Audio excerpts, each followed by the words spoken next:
Welcome to Super GG Radio's Beta Breakdown, where we break down those betas we talked about every week on the Super GG Radio podcast. Today, we've got Whisker Squadron. We have been thinking about this for quite some time, and with me today is Mr. Alec Parks. It's good to be here. Good. Glad to hear it. This is, behind the scenes, folks, this is take 2 of this beta breakdown. It helps when you record things. But today we're doing Whisker Squadron. If you have any fond memories towards something akin to Star Fox, this is definitely trying to pull at those streams. So, I think we're going to start with a quick shot of the campaign mode. There's actually a few modes to go through on this. Campaign for one, and we're going to leave things just default here for now. But here's a main map of campaign mode. That definitely trying to do the Star Fox thing with the branching paths here as well. And what's nice is that it doesn't matter how you finish the level. You get to choose that after you finish. Yes, that young me, when I was at a cousin's house playing the N64, appreciates that. Because, let me tell you, you don't own this game, Star Fox 64 as a kid, you always got the worst route.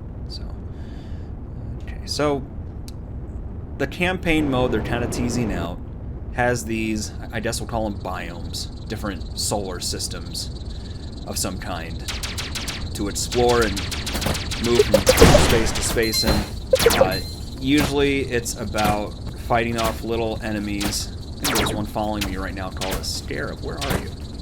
Red line. There we go. You actually do have some of your Star... Got it. I would say you got Star Fox friends here covering for me too. Now, there are little points of interest right here. So like containers, those icons in green.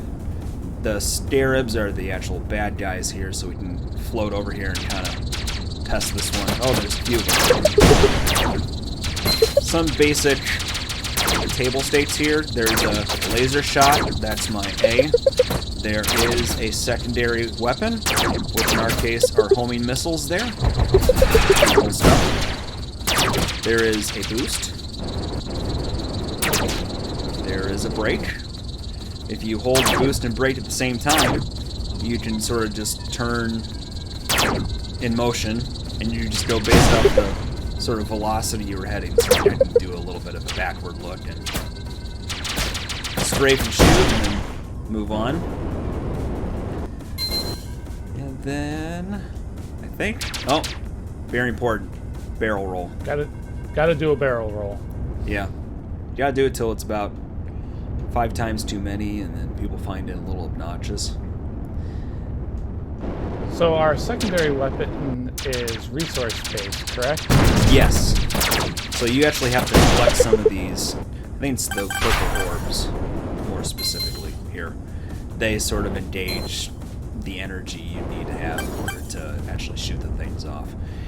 It's actually, that I would say it's a departure, but it's kind of is and isn't. Because if you think about Star Fox games, typically your laser weapon, if you held onto it and locked on to people, it would do sort of a burst homing shot. And then the missile was just sort of a very straightforward, we're just going to shoot this way and it'll cause a huge explosion. So that is a little bit of a departure from what I'm used to here. This is a little warp gate. This should allow us to go to the next section. Very cool looking warp zone. Black hole thing. And in between all the different sections, you have this area where you can buy upgrades. Those purple icons are the currency in this case, and we do not have the cash. We are flat broke, so we did nothing. But we did clear an area. That was pretty tame, actually. I think when we hit the next one, it will be a little more ferocious. So, pick a card, Alec. Oh, let's go left. Always go left. All right. Always go left. Are you left-handed? I am. Aha. That explains everything. Your southpaw I'm biases. sinister. Yes. This one looks like it does have quite a bit more scarabs than the last one. Oh, yeah. And they already found me here, so... Oh, I did not mean to waste that. Alright. But yes, I think that's the main driver home, at least of what we got so far with the preview build. A lot of these different areas, from what I've seen, are different enemy clusters. I've seen a few where there's actually like a mothership of these bad guys. Yeah, I've seen the mothership and some like trading areas where you can actually make upgrade purchases and armor and hull armor and stuff in the middle of the map. Yes. Yes, and those are the areas that get kind of expansive and cool. So some of these spaces can feel a tad in absence of having some more activities to do. Because, you know, you got the scarabs, you got these asteroids you can blow up. There are some containers you can blow up and get some resources to. And I forget what it's called, but technically those warp gates, you need to have a certain type of energy in order to engage it. So if you find yourself going through too many warp gates and not having the right energy, it'll lock you out until you go collect the resource. And those usually come from being in the level for long enough, if I recall correctly, that it triggers an event. Oh yeah? It has been a little while since I've played through the campaign, but yeah. Alright. Yeah, I've tinkered. So I'll, you know, full disclosure there. It's clear you've gotten more time with this than I have, but the time I played with it, it feels very good. I think they've nailed the feel of a good spaceship starfighter kind of game. Not quite sure if I'd say it nails the Star Fox feel necessarily. It does feel different, especially this sort of like floating and being able to turn on a dime kind of thing by holding each. That feels very much more mobile than what I remember those being. But this campaign mode is very much its own thing, so definitely not something what on earth did I hit? Alright, let's go to another warp zone here. For me, the big feeling of Star Fox is always going to be the Super Nintendo. That I played way too many hours on. You know, it's funny, that game was so revolutionary for its time, right? Yeah. Trying to produce 3D visuals on a machine that really wasn't well equipped for it was impressive in and of itself. I mean, you look back today and it's, I won't say aged poorly, but it's definitely a product of its time now. And in that sense, it's still a crowning achievement, but you can see where the inspirations come from for this, but they've definitely deviated a bit. So we can multi-missile launcher. You have to do that. I'd go for the laser cannon. Yeah, there we go. See if we can really mess a few things up here. So Star Fox Original was your introduction, huh? Yep. Okay. Any fond memories with that? My big fond memory was the asteroid belt in the hidden area that you could get through that one with the secret exit. See, what was it like on the Super NES? I remember there was an asteroid belt at N64, and it was definitely fun. Like that asteroids being something of a hazard in and of itself is kind of cool. So it was still some of the same feeling of on-rails exploration. And you just had patches where the asteroids were coming faster at you and you had to actually blow some of them up. Gotcha. Okay. Hey, look, there's no. Yeah, we found them. They're not happy. So one thing I failed to mention before, with this laser shot, that little meter in the center is let's say, reserves before you burn it up and make it charge. Fun side fact, the boost uses the same reserves, so you really have to balance your boosts with your actual shots. Absolutely. It's resource management. Oh yeah. And the thing is, you can probably see it here. These things are tanks. Like, look at that life bar. That's pretty hefty. And it is just chipping away. Yeah, it is. He is not my friend right now. Okay. Ooh, I Clip through it. bad driving. Alright. Bad driving. My parents would be ashamed. Fun side story here. When I was first learning how to drive, my parents always took me to a park in high school. And so my dad was very unhappy with me with how I drove that day. And I found out later, like, I was the only one that he cursed at when teaching how to drive, because he felt like he was in that much danger. For me, I got taken to the mall parking lot and thrown into a situation where I was forced to learn to drive backwards because, as my father put it, any idiot can drive forwards. You know, there's something to be said for being put through hard mode in life.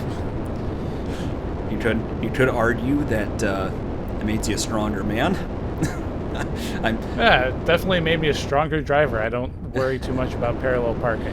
You know, that's me neither. And granted, you were probably a far away more skilled reverse parking engineer in that way, but I don't know. It's my wife here has a hell of a time with it. She's always very impressed, which makes me happy because it feels like it's an easy thing to impress somebody with. But there you go. All right. So I think we've gotten a decent idea of what the campaign looks like here, at least in its current form. I think structurally it does a lot of the good things you want out of it, which is... Absolutely. And one of the big things that was originally promised with this was procedurally generated campaigns. Right. Right. And that's what this is, right? Yeah. So far it is. I haven't gone through it enough recently to see if they changed that. Well, they definitely haven't really leaned into much of a story. And I think that's really the question of where they might mix some of the procedurally generated stuff if they went down that route. I don't suspect they will, though. It means you're going to see through this video here pretty much everything. It's kind of in its DNA, you know? I mean, yeah. Even if they didn't specifically advertise it as such, which they did in the Kickstarter, which we both backed, all of this is open-ended enough where you could see okay, this is probably not individually curated experience, because a lot of times the more curated experiences, you can feel a thread of narration through their gameplay, right? And that's not here. No, you're absolutely correct on that. But it's very cool stuff. I would definitely play some rounds of this if this is the iteration it comes out in when it's finally launched full 1.0. But there's a few more things we want to hang out and see real quick, so we're going to cut this a little short. And then we're going to show you a few other modes here. So that was the default campaign. There are boss fights, and so we'll take a quick look at the demo boss they provided. Now, those of you who are into Star Fox are familiar with the words all range mode.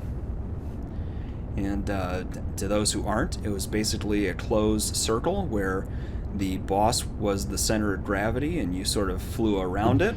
And there'd be invisible walls where if you got to that wall, your ship would automatically turn around and... Here is not like that. And so it's just like the other parts of the campaign. You're following your own path, really. And you have to kind of turn around and sort of get yourself ready for the next wave.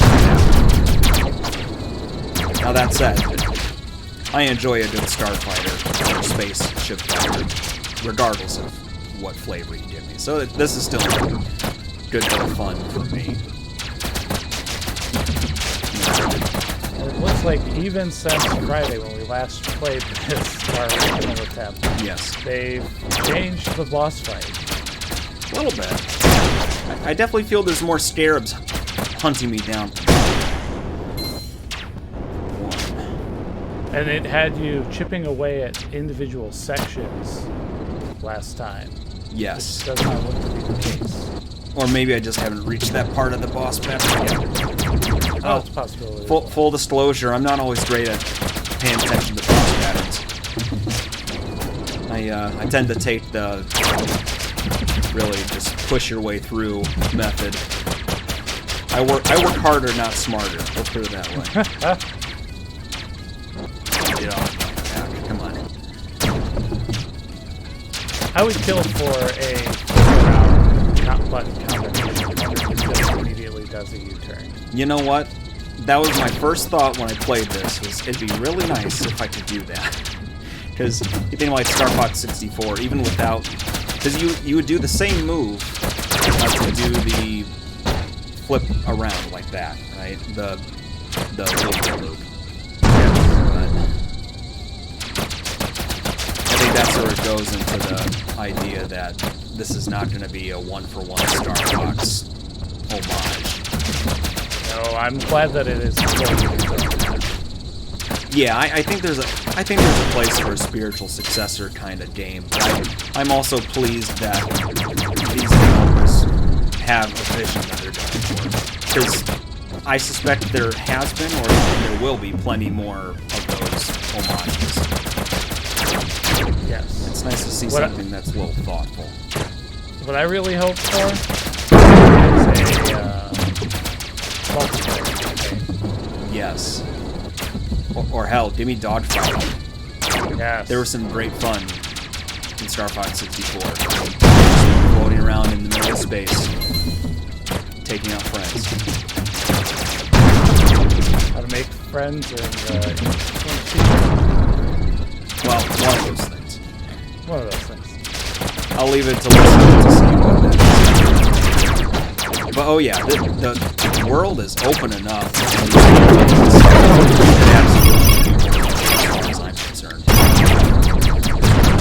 And assuming they could scale the difficulty, whether it's adding more enemies or there, that was bound to happen.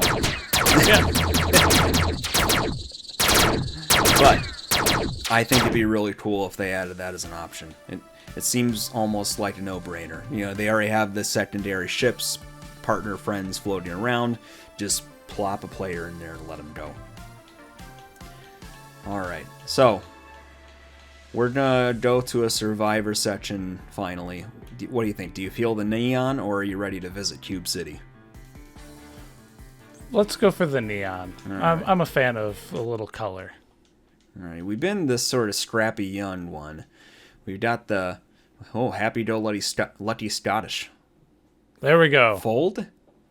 Is that fold? They're calling it fold? I think it might be a type of cat. Okay. Well, we'll go with our Scottish friend here. I wonder if there's any meaningful difference. So in several iterations ago, they had different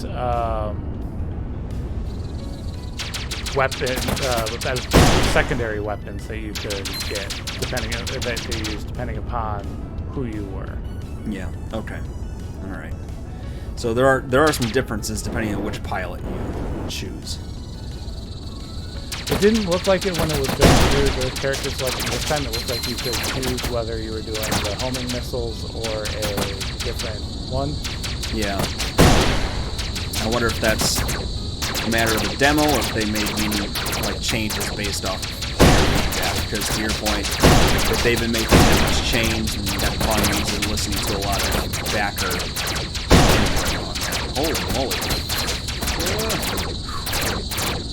Wow, they aren't kidding about Survivor. Oh, this is definitely more difficult than when we tried on Friday. But this is a little closer to the expected Star Fox ethos, right? You're going through a lane, Coaster ride. Oh, I got something. Ooh, a revive. I'm particular to those. We're gonna go offense heavy this time. There we go. I feel like revive is a little safe. We're gonna YOLO this stuff. Oh. Another thing that is Star Fox in particular that I would like to see added in is some form of defense as far as doing the barrel roll, actually doing some form of deflection. Yeah. I would agree with that, because that's something we noticed before, is that it looks cool. I mean, it might help a little bit with the dodging, but yeah, you timed it right, and it would bounce right off of you. And it just looked cool, you know? Right, who doesn't love that aspect of bouncing laser beams? Exactly. Now, yeah, we'll boost our laser gun. I haven't even... Oh, I guess I do have some charges for the missiles now. This Neon was a good choice. This is a very cool looking level. Now, how do you feel about the music? You know, it's okay. Everything right now is energetic piano, which I'm a fan of. But I think it could stand to have a little bit more epic soundtrack at some parts. Maybe it's just something we haven't noticed yet, but it's almost a little too relaxed.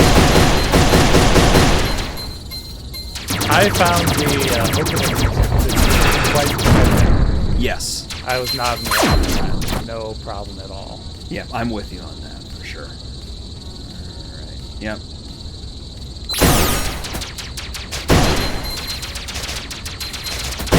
But it goes back to, this is still early going, even though this looks pretty polished, to be honest. And I'm pretty pleased with where they're currently at visually.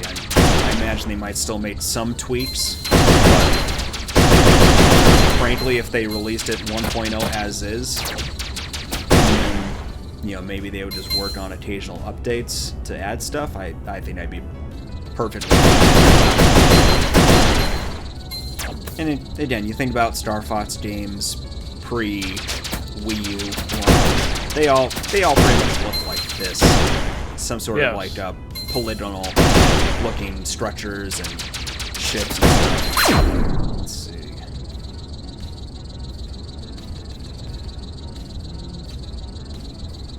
Ooh. There you go. Only usable once per zone. I can live with that.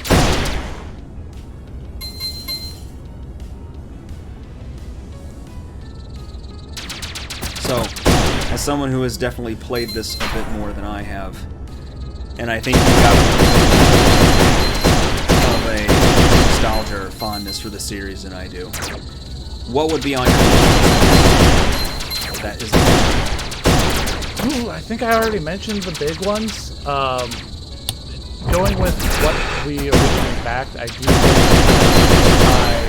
the roguelike and randomization of the main campaign. Mm-hmm. Okay, alright, fair enough. Now, I would say they're still fairly early going on this, right? I mean, they haven't really given an indication about when they expect to be at one point, full release on this game. No, not that I've seen. And as somebody who's backed it, I'm not in a rush for them to mark this complete. I'm really just curious to see where they lead this and where it ends up. Now we're really Alright. I don't care about collectibles. Get out of here. You know what? As long as I finish the race, I'll be satisfied here. Well, you're definitely gonna finish, whether or not you make it. Well, I mean, wherever you finish is where the end is. So. Wow. less nostalgia, what are you hoping to What I like to see, I think as somebody who isn't super into roguelites, I've come to appreciate when they're used the right way, and when it is more just the bones for what a really solid experience is. I think probably diversity in characters, because at least from what they're showing us right now, it is pretty. They're polygonal monsters and spaceships. I don't need it to be ultra realistic. Varieties. Monsters or spaceships would be good. I think the same levels in the campaign. To what we've seen so far, it's very enjoyable. But I think for the sake of longevity, it needs to be a larger, let's say, pool of types of enemies and things to find and do. Right, so far we've seen 2 major types of enemies. Yes. The sentry drone that just popped up there, the scarabs, and the one scarab. Oh, they heard us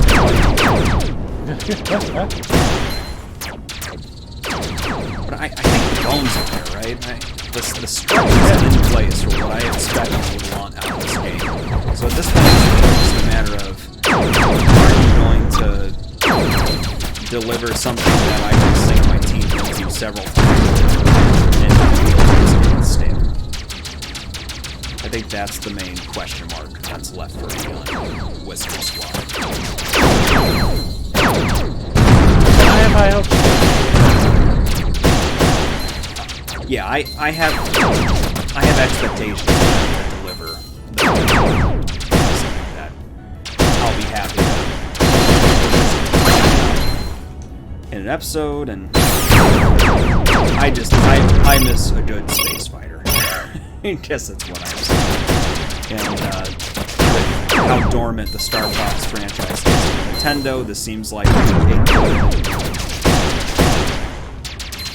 accompaniment, I'd say. Yeah. A good alternate flavor of that same kind of flavor. Alright, well, if you don't got anything else, I think we've had a good run through. It's been a good time hanging out with you, Alec. So thanks for joining me. Hanging out here too. Happy Sunday and good game. Good game, Joel.